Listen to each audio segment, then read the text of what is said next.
Todos sabemos lo que es una prueba.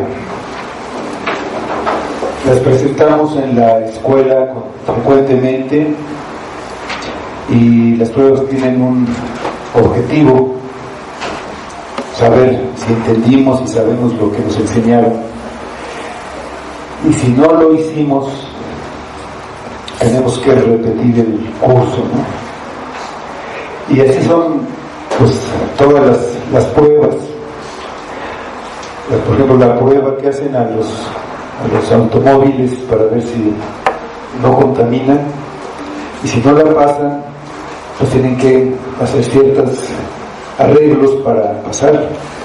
Las pruebas médicas igual, nos miden el colesterol y si no está adecuado, pues nos ponen una dieta, quizás nos dan un medicamento y presentamos otra vez la prueba hasta que llegue a los parámetros donde debe de estar. Y siempre es lo mismo: si no pasamos la prueba, tenemos que modificar algo y volver a presentar la prueba. Y hay veces que nos olvidamos de eso y llegamos a una situación y nos damos cuenta de que no hemos aprendido la prueba. Eso significa que no hemos aprendido o no hemos hecho los cambios que teníamos que hacer. Tenemos que repetir el curso o lo que sea. Y aquí en el libro de Jueces que estamos estudiando, llegamos a una parte donde se repite la prueba. Vamos a Jueces 3.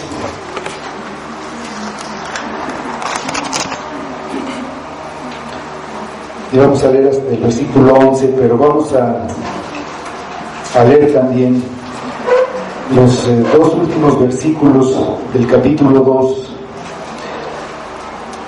donde habla ya de probar, de hacer una prueba a Israel. Entonces vamos a leer, empezando en el 22 para tomar el contexto de todo. Para probar con ellas a Israel si procurarían o no seguir el camino de Jehová, andando en él como siguieron sus padres. Por esto dejó Jehová a aquellas naciones sin arrojarlas de una vez, y no las entregó en mano de Josué. Estas pues son las naciones que dejó Jehová para probar con ellas a Israel, a todos aquellos que no habían conocido todas las guerras de Canaán, solamente para que el linaje de los hijos de Israel conociese la guerra, para que la enseñasen a los que antes no la habían conocido. Los 5 príncipes de los filisteos, todos los cananeos, los sidonios y los heveos que habitaban en el monte Líbano, en el monte Bet Baal Hermón, hasta llegar a Amat. Y fueron para probar con ellos a Israel, para saber si obedecerían a los mandamientos de Jehová, que él les había dado a sus padres por mano de Moisés. Así los hijos de Israel habitaban entre los cananeos, heteos, amorreos, fereceos, heveos y jebuseos. Y tomaron sus hijas por mujeres y dieron sus hijas a los hijos de ellos y sirvieron a sus dioses. Hicieron pues los hijos de Israel lo malo ante los ojos de Jehová, y olvidaron a Jehová su Dios, y sirvieron a los Baales y a las imágenes de Acera.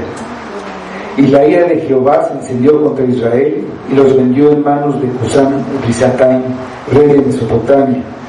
Y sirvieron los hijos de Israel a Cusán-Risataim 8 años.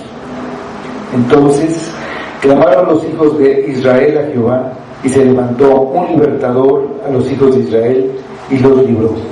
Esto es a Otoniel, hijo de Cenaz, hermano menor de Caleb.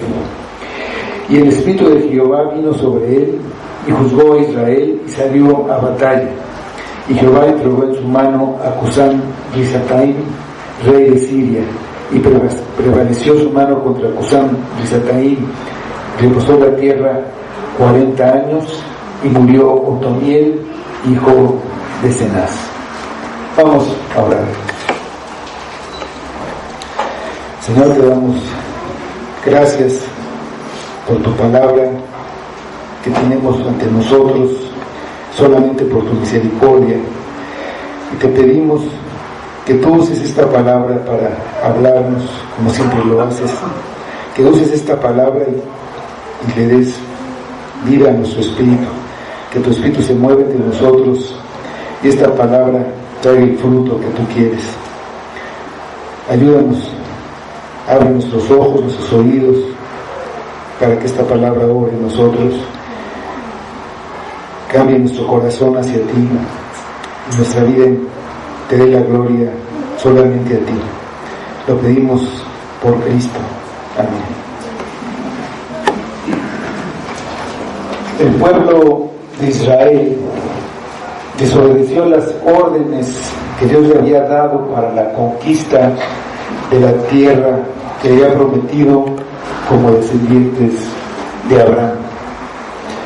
Hicieron lo contrario a lo que les ordenó. No derribaron los altares de los moradores de la tierra y habían hecho pactos con ellos. Ellos pensaron que tenían buenos motivos, que tenían excusas por las cuales justificar que habían fallado, pero fueron reprendidos y su desobediencia se hizo clara. Quedaron sin excusa. Como consecuencia, Dios no arrojaría a las naciones que dejó Josué sin destruir cuando murió. Las dejó para probar con ellas a Israel y ver si procurarían seguir el camino que les marcaba Jehová o no. Solamente una generación después se inició un ciclo que se repetía una y otra vez. Los israelitas buscaban a los ídolos, desobedecían la ley de Dios, por lo que la ira de Dios venía sobre ellos. La mano de Jehová estaba contra ellos y eran sojuzgados, eran sometidos por alguien, dominados y afligidos. Eran por los pueblos que estaban generalmente a su alrededor. Servían a esos ídolos, clamaban después de mucho sufrimiento y Dios los libraba por medio de un juez que levantaba de entre ellos. Pero al morir el juez, volvía a empezar el ciclo. Pues vamos a ver este ciclo cómo era. Primero la prueba. Versículos 1 y 2.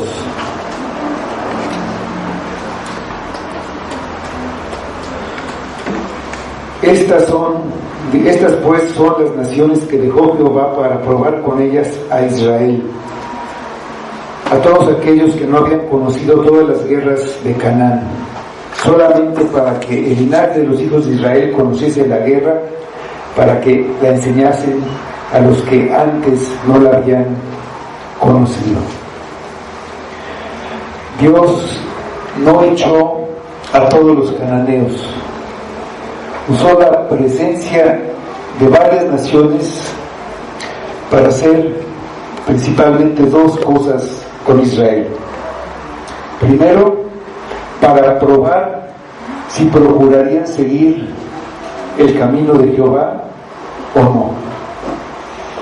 Esta era una prueba de la fidelidad de Israel hacia Dios, una prueba que tenía que ser constante para ir aumentando la confianza del pueblo hacia Dios al ver el cuidado y la protección que Dios les daba en circunstancias difíciles. La amenaza que representa un enemigo en el mismo territorio hace que el pueblo de Israel se tenga que definir, tenga que tomar un camino claro. Había dos posibilidades. Una opción es tratar de que no hubiera enemistad con esos pueblos, que se acabara esa enemistad, haciendo pactos con ellos y haciéndose igual que sus enemigos, adorando a sus dioses y siguiendo sus costumbres, para acabar con las diferencias, hacerse parecidos, hacerse amigos, y para hacerlo tienen que ir alejándose de Jehová, a la larga, pues de una manera definitiva. La otra opción, el otro camino que tenía, es examinar su relación con Dios, ver sus propios fracasos y compararlos con la sabiduría que hay en el camino por el que Jehová los ha llamado a andar. Ver que son un pueblo único, que fue escogido de entre todos los pueblos de la tierra para ser el pueblo de Dios. Y entonces seguir el camino de santidad que lleva hacia Dios, y entonces luchar, enfrentar a esos enemigos. Como cristianos estamos en la misma situación. Estamos viviendo entre naciones enemigas de Dios y de su pueblo, y tenemos solamente dos opciones: hacernos como el mundo o andar por el camino que nos manda Dios. Dios no cambia al instante nuestras circunstancias y nuestro corazón para que nuestra relación con Él sea probada y mejorada. Hay un objetivo: para que podamos vivir una vida de compañerismo verdadero y de dependencia hacia Él. El Señor ha dejado aquí en la tierra a Satanás, a pesar de que ya lo derrotó en la cruz. Ha dejado en nosotros rastros de pecado, y tenemos que estar oponiéndonos a Él, luchando contra ellos, para que nos hagamos más fuertes, para que nos vayamos fortaleciendo y aprendamos a depender de Dios, y que aprendamos a luchar. No podemos aprender a luchar si no tenemos enemigos contra cuales estar luchando. La segunda cosa que hizo Dios, usando las naciones que dejó en la tierra, es que la generación que siguió, a la que peleó la guerra de conquista, conociera la guerra. ¿Por qué debían conocer la guerra? La guerra tiene circunstancias muy difíciles. En una guerra hay escasez de todo. Todos los recursos se usan pues para armas, para soldados. No hay recursos, hay escasez, hay sufrimiento y hay una constante lucha. Hay que estar velando, siempre alertas, esperando ataques. Y en esas circunstancias es en las que el pueblo debe aprender a depender de Dios en cada situación. Y cuando tiene que luchar, aprende a perseverar, a esperar y a confiar. Si no se dan esas circunstancias, no lo va a aprender nunca. Al entrar en la tierra prometida, Israel había aprendido que Dios siempre cumple sus promesas. Los había llevado ahí en cumplimiento de una promesa que había hecho a sus antepasados. Y ellos iban a la guerra confiando en Dios, y Dios peleaba por ellos. En Jericó les dijo que marcharan. Siguieron marchando alrededor de la ciudad, pero no tuvieron que pelear. Dios les dio la victoria. Esta nueva generación lo había olvidado.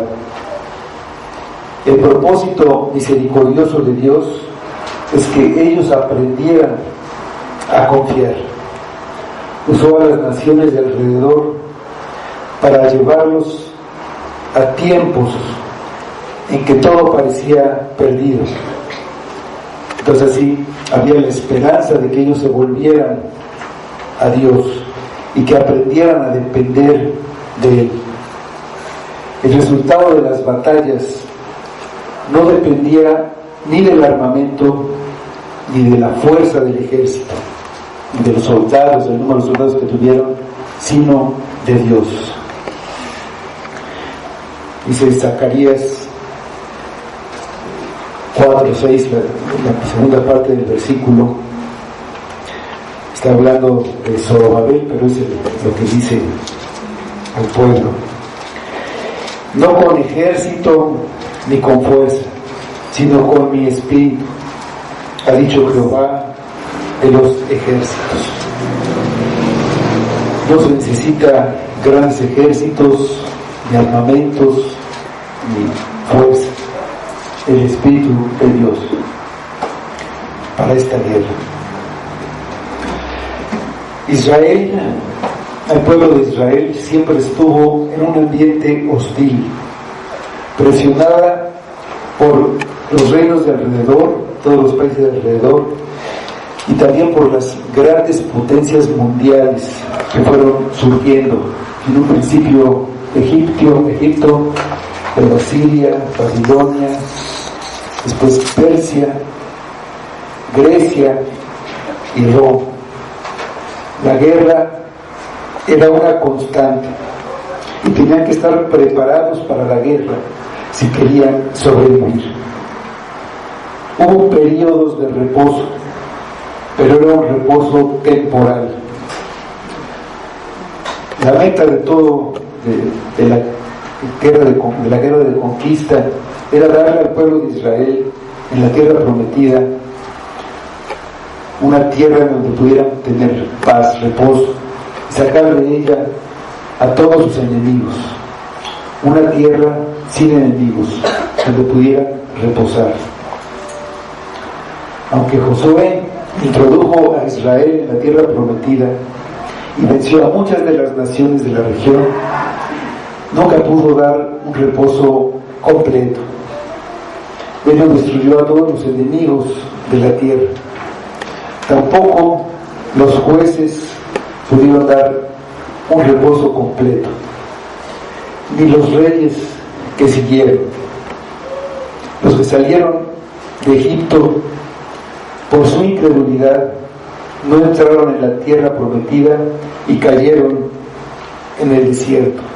Para ellos esa era la tierra donde iban a reposar de ese viaje y de su esclavitud. Los que entraron tampoco tuvieron un reposo por su desobediencia, pero hay un reposo definitivo para el pueblo de Dios. Vamos a Hebreos capítulo 4, versículos 8 a 10.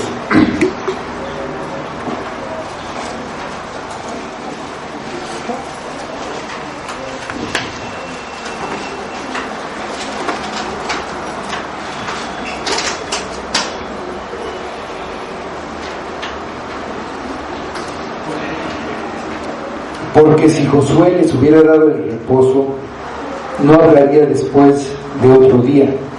Por tanto, queda un reposo para el pueblo de Dios, porque el que ha entrado en su reposo también ha reposado de sus obras, como Dios de las suyas. La vida cristiana se compara con una guerra.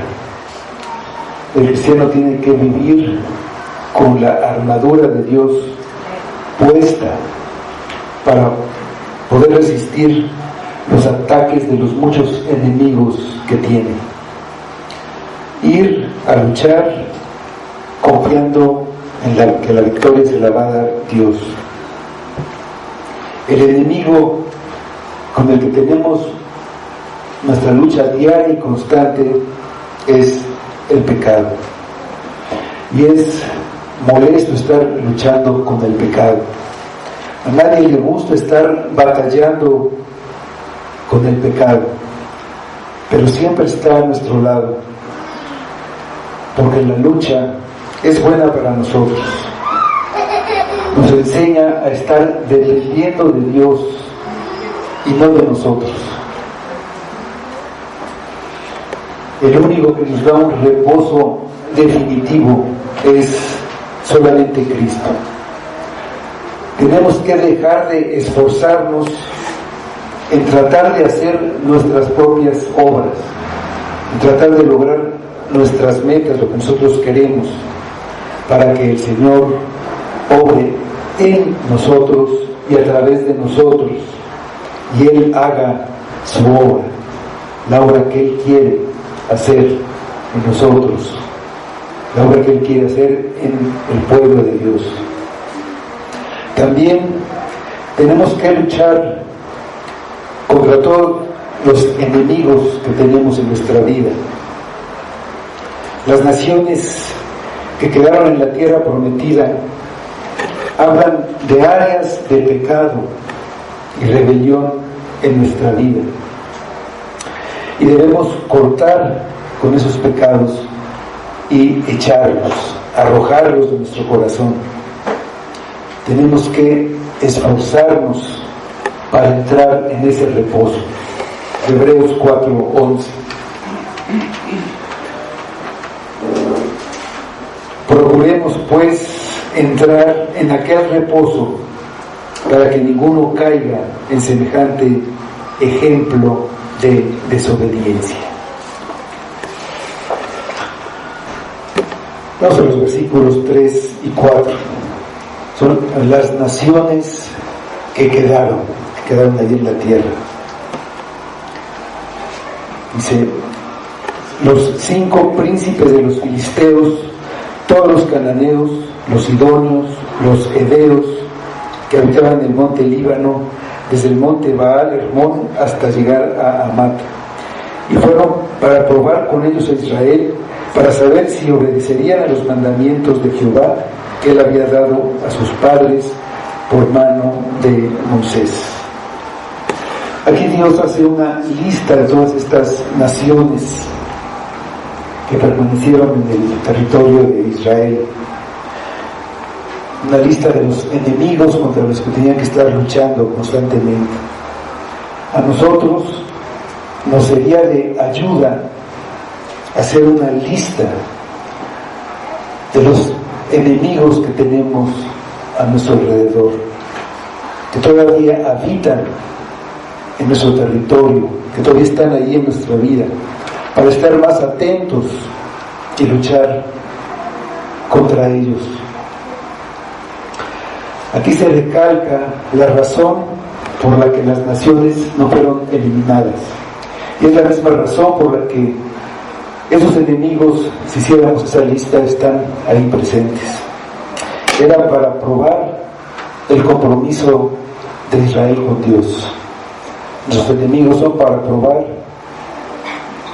nuestra fidelidad también con Dios y con sus mandamientos. Si ellos, los israelitas, fueran fieles, las otras naciones serían sacadas completamente y ya no les serían estorbo, ya no estarían en su territorio más. No puedes pretender, si tú toleras a ciertos pecados en tu vida, si convives con ellos y haces pactos, que sean quitados por Dios. Pero si los resistes y luchas contra ellos y te fortaleces ejercitándote en la obediencia, entonces Dios los arrojará de tu vida para que ya no sean un estorbo. Vamos a ver, en la siguiente parte del ciclo, el fracaso. Vemos la prueba, el fracaso. Versículos 5 y 6.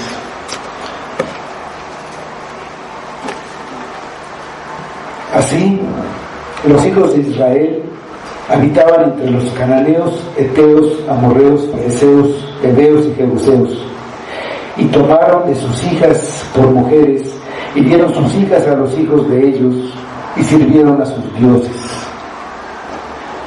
Los israelitas hicieron precisamente lo que tenían prohibido hacer. Vamos a Deuteronomio 7, versículos 3 a 5. Un mandamiento específico, preciso, que les dio Dios antes de que entraran en la tierra. Deuteronomio 7, versículos 3 a 5, y dice: y no emparentarás con ellas, no darás tu hija a su hijo, ni tomarás a su hija para tu hijo, porque desviarán a tu hijo de en pos de mí, y servirán a dioses ajenos, y el furor de Jehová se encenderá sobre vosotros, y te destruirá pronto. Mas así habéis de hacer con ellos: sus altares destruiréis, y quebraréis sus estatuas, y destruiréis sus imágenes de acera, y quemaréis sus esculturas en el fuego.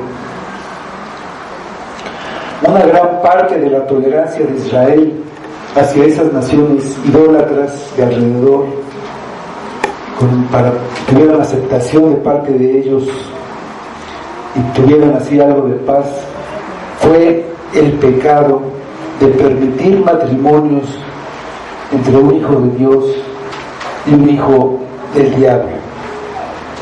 Sus relaciones impías los llevaron a adorar los dioses de ellos. Es un paso natural. Si ya habían desobedecido al unirse con sus enemigos, haciendo un pacto matrimonial, la rebelión no podía sino crecer y darle la espalda a Dios completamente. El matrimonio con quienes sirven a otros dioses termina alejando el corazón de Dios, del pueblo, alejarlo de Dios. Fueron las esposas que servían a otros dioses las que apartaron el corazón del rey Salomón de Dios. Primero de Reyes 11:4.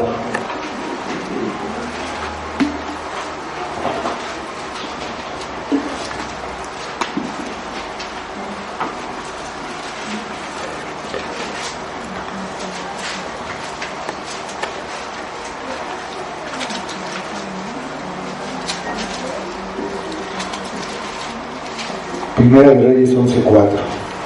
Y cuando Salomón era ya viejo, sus mujeres inclinaron su corazón tras dioses ajenos, y su corazón no era perfecto con Jehová su Dios, como el corazón de su padre David.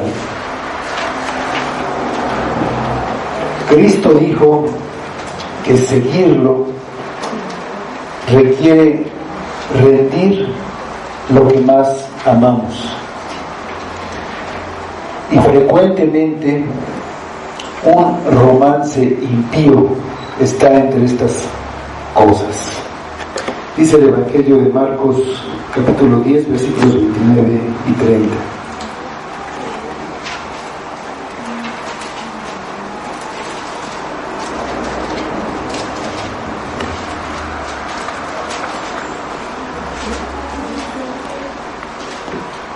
Respondió Jesús y dijo: de cierto os digo que no hay ninguno que haya dejado casa, o hermanos o hermanas, o padre o madre, o mujer, o hijos, o tierras, por causa de mí, del Evangelio, que no reciba 100 veces más ahora en este tiempo: casas, hermanos, hermanas, madres, hijos y tierras, con persecuciones, y del siglo venidero la vida eterna.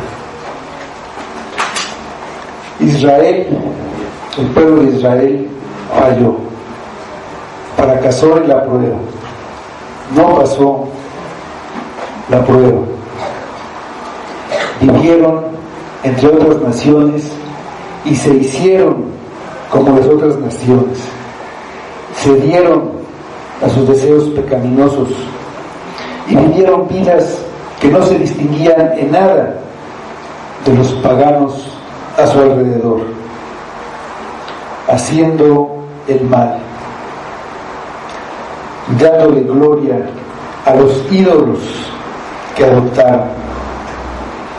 El reto para los cristianos de todas las épocas es hacer lo contrario, como dice Pedro, 1 de Pedro 2, 11 y 12.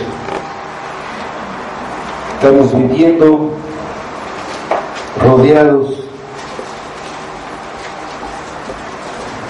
de naciones impías, de naciones incrédulas, idólatras, que nos invitan, nos atraen, nos seducen con cosas que ellos hacen. Dice Pedro: amados, yo os ruego como a extranjeros y peregrinos que os abstengáis de los deseos carnales que batallan contra el alma, manteniendo buena vuestra manera de vivir entre los gentiles, para que en lo que murmuran de vosotros como de malhechores, glorifiquen a Dios en el día de la visitación, al considerar vuestras buenas obras, como habíamos estudiado en una de Pedro. Y aquí entonces viene la prueba, viene el fracaso y viene el ciclo. El versículo 7, aquí inicia el ciclo. Hicieron pues los hijos de Israel lo malo ante los ojos de Jehová, y olvidaron a Jehová su Dios, y sirvieron a los Baales y a las imágenes de Acera. El pueblo de Dios, el pueblo de Israel, hizo lo malo. Y hacer lo malo tiene, aquí en este versículo, nos nombra dos aspectos: olvidarse de Dios y servir a otros dioses. Y olvidar aquí no significa que se les borró de la memoria. Ellos sabían quién era Jehová, sabían lo que había hecho por ellos y lo que quería que ellos hicieran, pero eso no era algo real para ellos. Lo que habían experimentado sus padres una generación antes, para ellos era solo una historia, no lo habían vivido. Y en ese sentido olvidaron que habían sido librados de la esclavitud. Y a veces eso nos pasa también a nosotros. A veces hemos experimentado una salvación, una liberación, pero eso deja de ser importante. Empezamos a ser más importantes nosotros mismos, otras cosas, nuestros deseos, y nos olvidamos. Ya no es algo real para nosotros lo que hizo Dios. Ellos olvidaron que eran un pueblo especial, hecho el pueblo de Dios, bajo la ley de Dios, con el propósito de ser una bendición a todas las naciones de la tierra.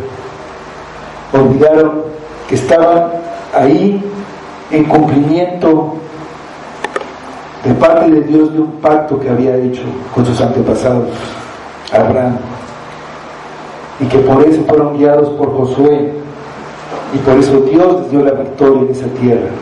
Dios estaba cumpliendo su parte. Ellos se olvidaron de Dios. Al olvidarse de Dios, o que no sea ya Dios una verdad que los conmueva, que sea tan viva, tan fuerte, que no haya otra cosa que sea valiosa, es porque no la creen del todo. Es como si alguien está viviendo ahí en las orillas del Popocatépetl y le dicen que es peligroso y vive atento, pero pasan los años, se olvida, ya no cree que está en peligro, ya no lo conmueve, y esa verdad ya no es real para él. Así ellos poco a poco se olvidaron, y nosotros nos podemos olvidar. Ya Dios no es lo que era antes, ya no es nuestro motor, nuestro motivo de vida. Nos lleva primero a tener dudas, igual que a ellos, a desobedecer la ley y ser ingratos con su bondad. Al olvidar la relación que tenían con Dios, pensaron que podía haber otros dioses además de Jehová, y esos dioses les podían dar algo que ellos querían, y los sirvieron a los ídolos de los pueblos cananeos con cultos depravados, a veces crueles y sanguinarios, a veces implicaban sacrificios humanos, incluso de sus hijos pequeños a los que quemaban. Por esas prácticas, esos pueblos estaban tan corrompidos que debían ser destruidos. La maldad había llegado a un colmo y Dios los iba a juzgar por medio de su pueblo, pero su pueblo se alió con ellos. Entonces, en el ciclo sigue la disciplina, del versículo 8.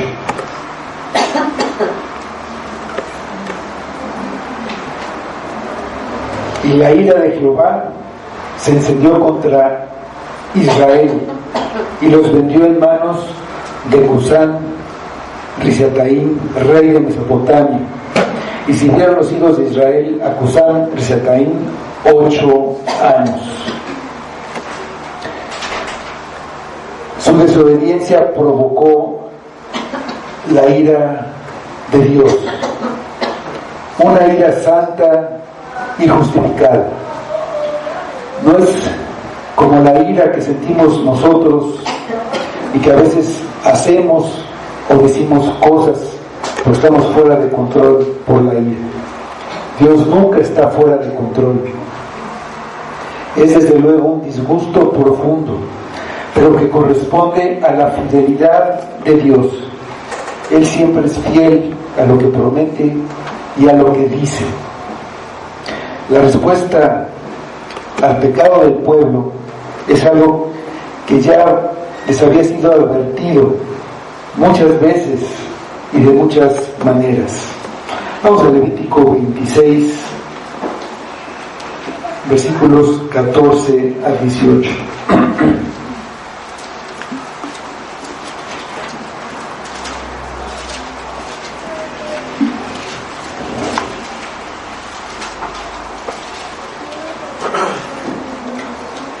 Levítico 26, 14 a 18 dice: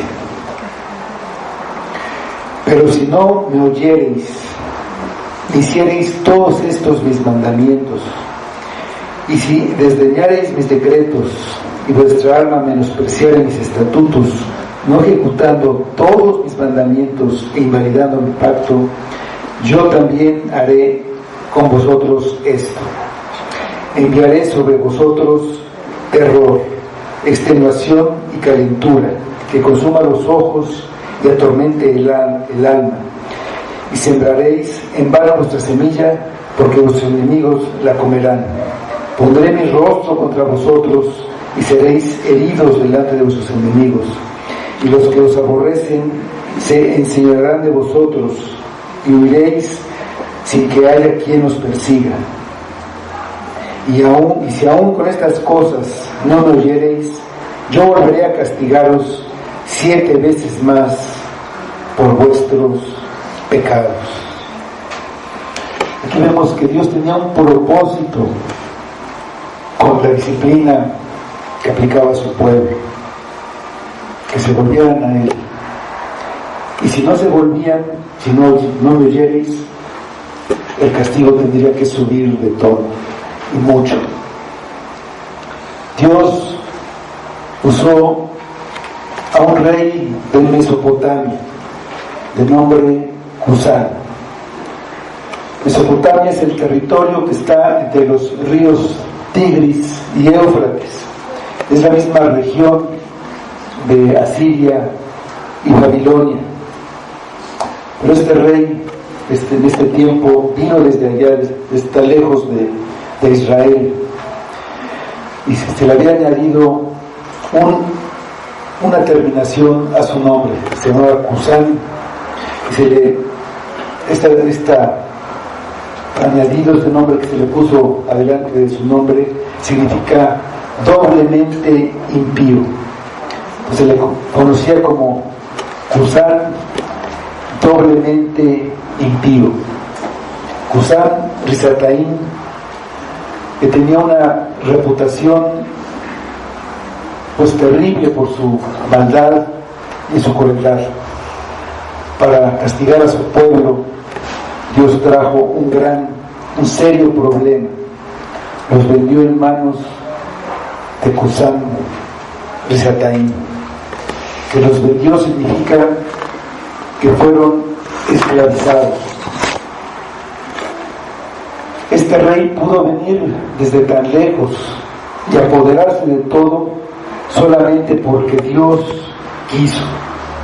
Pero él no podía hacer nada que el Señor no le permitiera. Él no lo sabía, ni quería, pero todo lo que hacía, en todo, era solamente un instrumento en manos de Dios. Todo poder y autoridad vienen de Dios. A veces permite que los impíos tengan poder para cumplir con sus propósitos, como en este caso, disciplinar a su pueblo. Pero los impíos también serán juzgados. A veces, aunque no lo veamos en este tiempo, pero siempre nadie va a escapar de la justicia divina. Vamos al Salmo 75, versículos 6 a 8.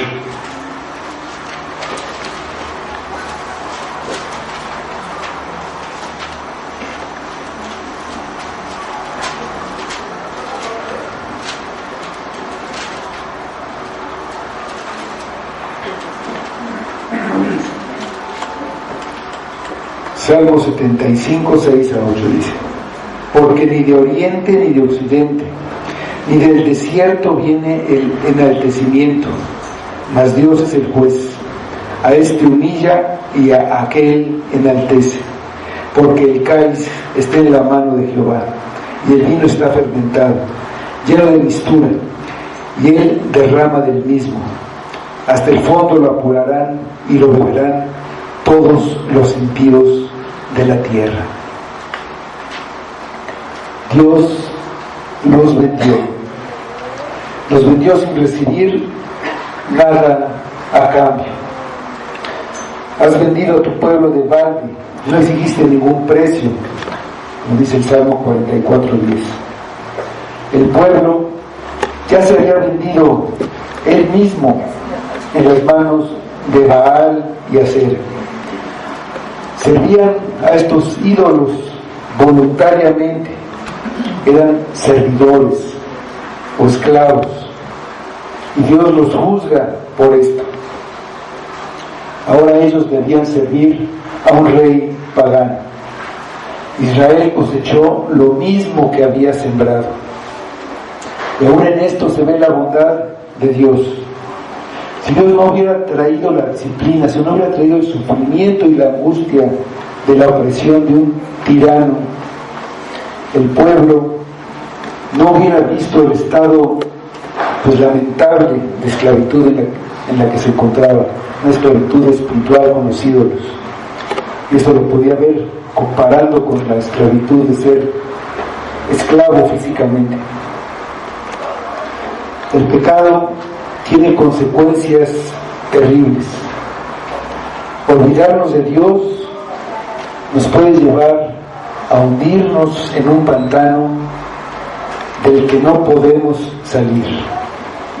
Permitir un pecado y no arrepentirse lleva a otros, y hay un punto donde ya no se puede regresar. Con el castigo, Dios detuvo a su pueblo de alejarse más. Sin el castigo, tal vez hubieran sido absorbidos completamente por los pueblos de alrededor y hubieran desaparecido el pueblo de Dios. Dios envió el sufrimiento a su pueblo no como venganza, para desquitarse o para desahogar su enojo, para aplacar su ira. Su objetivo con el juicio era que no fueran condenados con el mundo. Vamos a 1 Corintios 11:32.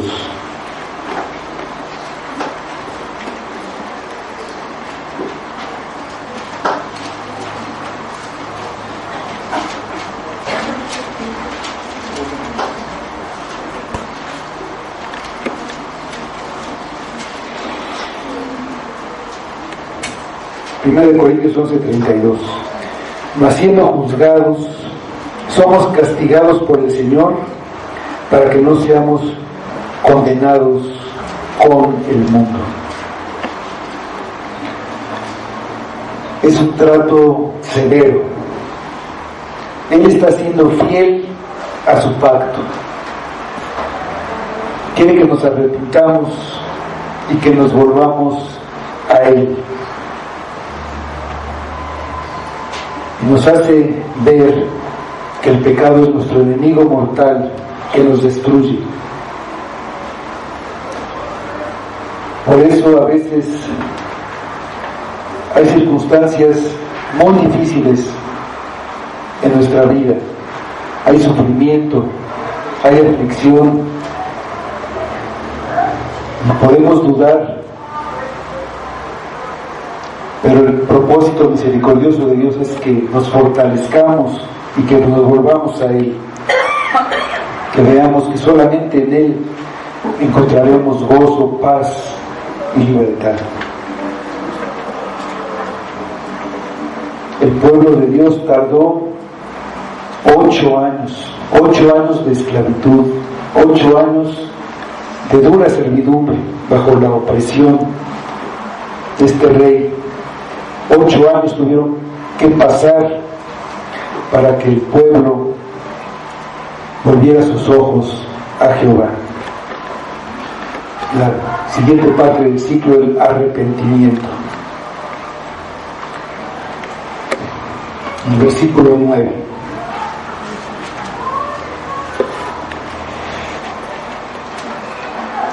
Entonces clamaron los hijos de Israel a Jehová, y Jehová levantó un libertador a los hijos de Israel y los libró. Esto es a Otoniel, hijo de Cenaz, hermano menor de Caleb. El pueblo hizo lo único que alguien puede hacer para ser rescatado de la esclavitud. Hizo lo único con lo que, si pudiéramos decirlo de esta manera, lo que alguien puede hacer para hacer con lo que contribuye para su salvación: clamar. Pero este clamar viene porque Dios ha hecho cosas en su vida. Ellos clamaron a Dios. En Egipto, cuando estaban en esclavitud, ellos estaban en una dura servidumbre. Clamaron a Dios y Dios envió a un libertador que los sacara de la esclavitud.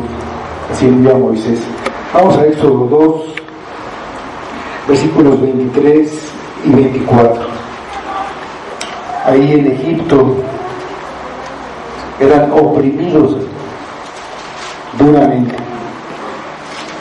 Dice Éxodo 2, 23 y 24.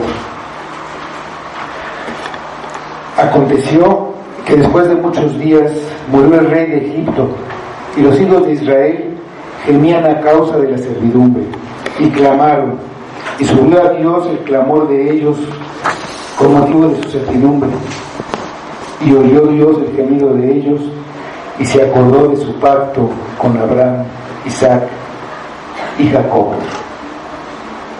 Ahora, en la tierra prometida, por su pecado, el pueblo está en la misma situación que en Egipto. Dios los llevó al mismo punto de aflicción para que le pidieran ayuda. Clamar a Dios significa un arrepentimiento por haberlo olvidado. Entonces dejan de esperar recibir ayuda de los ídolos y claman pidiendo la ayuda de Jehová. Se han dado cuenta de que no hay otra esperanza. Los ídolos no los pueden ayudar, nadie los puede ayudar, solamente Dios, el que los sacó de Egipto, los puede liberar otra vez de la esclavitud. La fidelidad y la misericordia de Dios se muestran en que Él nos oye. A pesar de las provocaciones del pueblo de Dios, de su falla al expulsar a los cananeos y de hacer pactos y matrimonios con ellos y traicionar a Dios al servir a dioses ajenos, Dios les levantó un libertador. A veces, cuando estamos muy conscientes de haber pecado, no queremos acercarnos a Dios. Nos parece demasiado volver a pedirle perdón otra vez, sobre todo si es por el mismo pecado. O a veces podemos pensar, de tanto que hemos provocado su ira, de tanto que hemos fallado, que está molesto, enojado con nosotros y que no nos va a escuchar. Pero Dios es misericordioso. No debemos tardar en acudir a Él. No debemos tardar 8 años. No debemos esperar a que hayamos sufrido tanto. Debemos acudir de inmediato. Él escuchó a su pueblo en el pasado y también a nosotros nos escuchará cuando le pedimos ayuda y perdón por medio de Jesucristo. De hecho, la manera en que Dios respondió en ese momento fue dándoles una imagen de Cristo, una figura de Cristo. Dios escogió a un líder de entre el pueblo, alguien que estaba comprometido con Dios, alguien que era fiel, Otoniel, a quien Caleb le dio a su hija Axa por mujer, por su valentía de ir a conquistar a una ciudad, la ciudad de Debir. Este es el único de los jueces del que no están explícitamente escritas o descritas sus fallas o sus debilidades o sus imperfecciones. En nada de lo que él hizo, él era, por así decirlo, fue el mejor juez de todos. Viene la última parte del ciclo, la liberación. Versículos 10 y 11.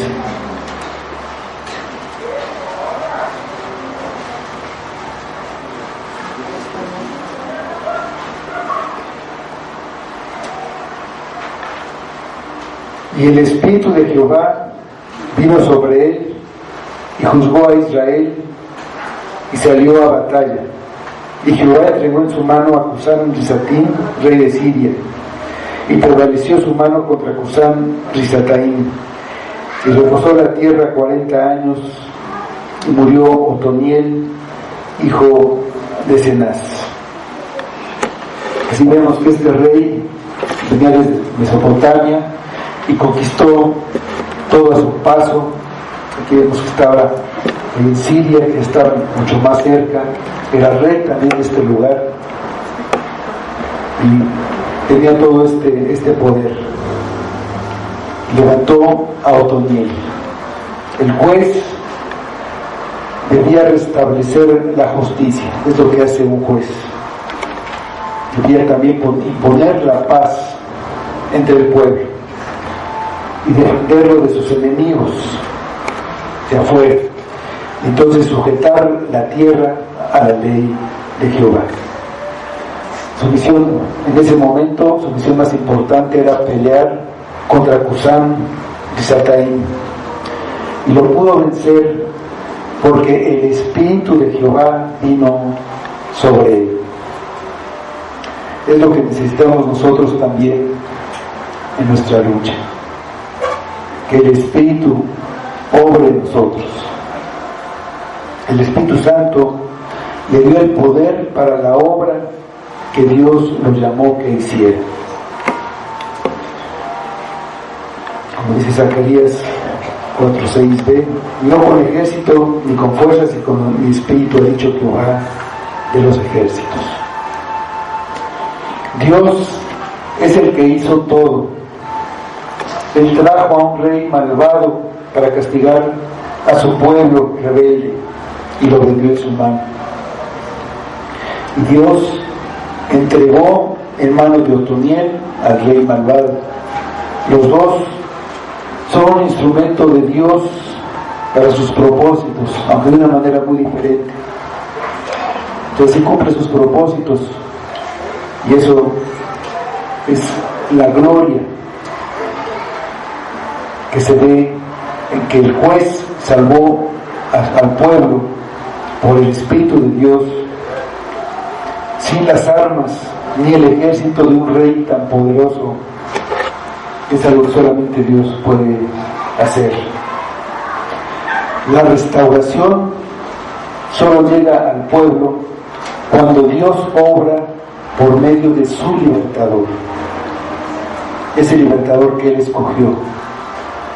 No cuando el pueblo quiere, no cuando el pueblo se rebela, se amotina o lo que haga, sino cuando el libertador de Dios llega.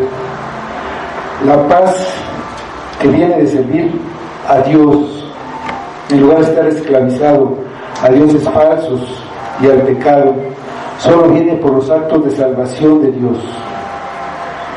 Nosotros solo podemos clamar a Dios, pedirle que nos salve. Hubo un reposo de 40 años hasta que murió Otoniel. La salvación y la paz dependían entonces del juez de Dios.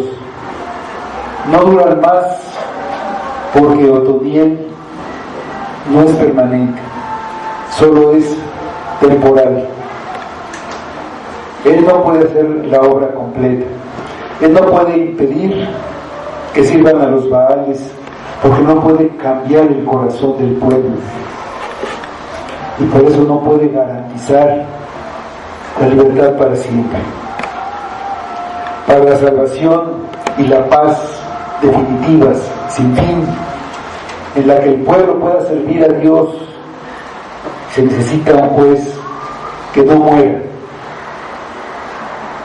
Un líder humano, por mucho que esté dotado del Espíritu, es temporal, y señala solamente a Cristo, que trae una paz más allá de su muerte. Aunque Cristo murió, Él logró una paz y una salvación que no terminan nunca. Solo Él puede salvar de una manera completa y definitiva del pecado y también de la muerte. Vamos a Apocalipsis 1, versículos 17 y 18.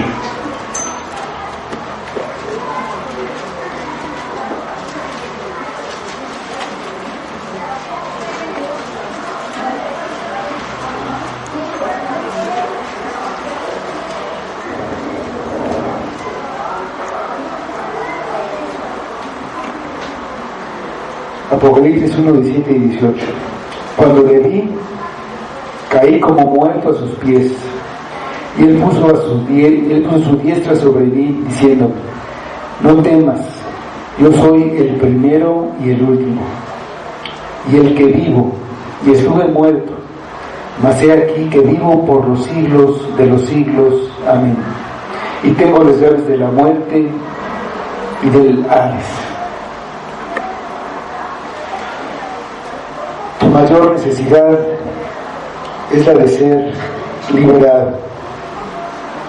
Has hecho lo malo, te has olvidado de Dios. Tal vez Dios ya no es para ti lo que era antes. Antes, quizá lo dijiste, darías tu vida por Él. Ahora quieres tu vida para ti. Ahora te has olvidado de Él. Ahora quieres cumplir tus deseos.